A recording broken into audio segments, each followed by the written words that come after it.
नमस्कार मंडळी, आज जाऊयात माहीम कोळीवाड्यामध्ये आणि बघूयात काय काय होतं तिकडे. Let's go. कोणते कोणते बोंबील आणले आज?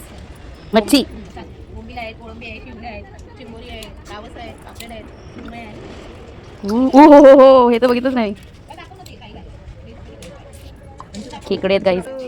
हिरा घेणारे बोलतात काही जण की बोलतात इथलं मच्छी तुम्ही समुद्रामधून आणतात ते तुम्हाला असंच मिळते, मग तुम्ही इथे स्वस्त द्या आम्हाला बार्गेनिंग करून. पण ते कसं होणार का? मेहनत नाही बघत. समुद्रात सोनं आणि कोळ्यांमध्ये कोळे लोक बोलतात जाम दागिने करून घालतात, सोनं मिळते समुद्रात. पण समुद्रातला सोन्याचा अर्थ तर त्यांना कळतो का काय मिळते ते?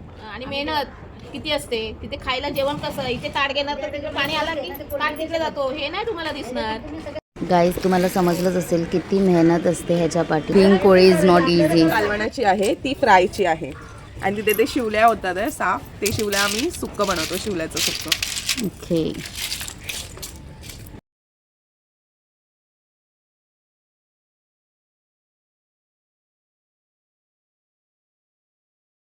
चिंबोरी कट्टामध्ये आणि हे बघा चिंबोरा. मंडळी, मच्छी तर बघून झाली. आता भेटूयात नेक्स्ट ब्लॉगमध्ये.